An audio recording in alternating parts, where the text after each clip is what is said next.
Today is video log number 14.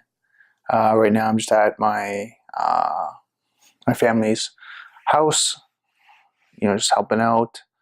And I got some chance to get to study this morning, so I'll just kind of quickly go over what I went over this morning, which was security for mobile devices.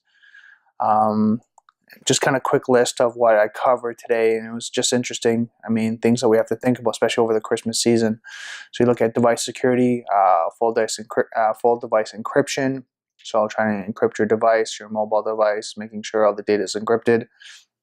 If you see me looking off, I'm actually looking at another screen where I have everything written down. Remote wiping, so if you ever lose it, you lose in a taxi or a store, that you're able to remotely wipe the machine, the device. Lockout, after a certain amount of time, this device gets locked out, screen locks.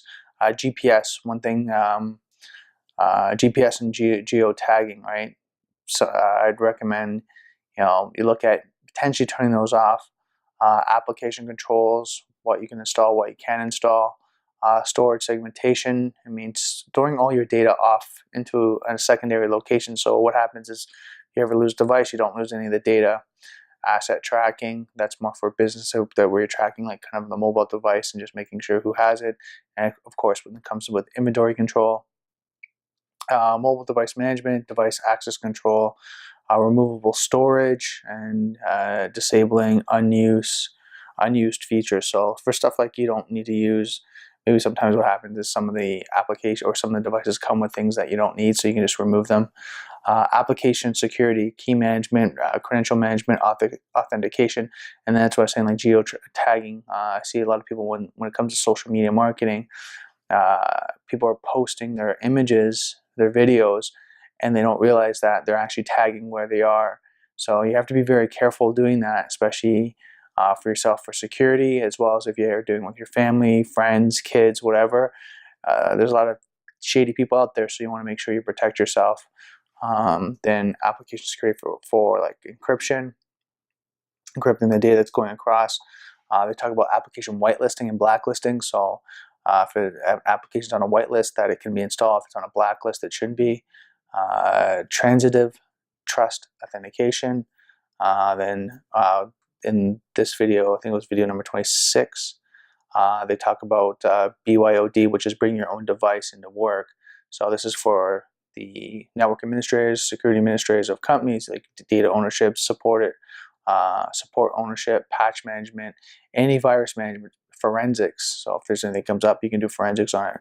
Privacy. So if, privacy, when it really comes down to, is if I buy my own device and bring it into work, do they have access to it? Should they have access? Do they have access to my data? Onboarding, offboardings. If someone comes on, what tools, technology, applications they need, and then offboarding, what gets kind of taken, stripped away from them that they lose access to. Adherence to corporate policy. So having a corporate policy for mobile devices and making sure people sign off on it and understand it. User acceptance. Architecture and infrastructure considerations, legal concerns, acceptance use policy, and then onboard camera and video. So what people can use for the camera and video. So really kind of good to really review that for myself. And then if you're using any mobile device, some points there you can think about, even for personal use, for your business, for maybe if you have staff or employees, anything along that line, you can kind of look at what needs to be implemented on your side, or some things you might be forgetting, or you might have to follow up on, because sometimes we set up these systems but we don't track them. We don't do ongoing assessments of them. We just kind of set it and forget it. That's not good. Right? With bigger, larger organizations, they have people in place, but when you look at small to medium-sized companies, a lot of times you fall short because you're doing so many things. But when it comes to security, I mean, here's areas that you should look at. What else for today?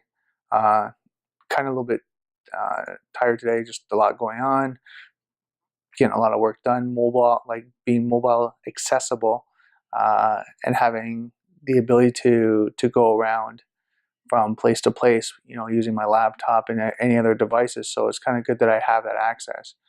But on the other hand, what happens is, you got to make sure that you have security as you're doing that, as you're changing locations, right? And then what happens is you kind of go make sure that you have your protected files, you have security of your files, things like that. So I'm doing that as I'm moving from location to location, and it looks like for the next little bit I'm going to be here at my family's house. So it looks like the AC just turned on, so it's really loud. So hopefully it'll turn off right now. Yeah, perfect. So yeah, it looks like there's a lot of great things going on. Things are happening on that side, but also on this side, just trying to balance it out as I'm growing and trying to keep studying, trying to keep consistent, and then helping out my family member and being available and accessible while trying to get clients going, trying to do all that. So it's a lot of work, and I mean, I'm sure if you're not going through something like that, someone has, or maybe you've gone through it yourself. It's just one of the things that you kind of have to like keep going through. And then, like I was mentioning before, in a couple of videos, it's just like, oh, I just wish just one thing would come through and just kind of help me out. But I know there's a time and a place for everything, so I just gotta kind of hustle and keep going. So as you can tell, my spirits are not down. I'm just a lot of energy, a lot of work. So so I'm gonna call it a day. And don't forget, software is hackable. Being connected is vulnerable. Software is hackable. Being connected is vulnerable. I gotta keep reminding myself that, and I want you guys to have that in your mind each time you're looking at everything you do. Software is hackable. Being connected is vulnerable. Hope you have a great night and a great day, whatever time you're watching this, and I will see you tomorrow.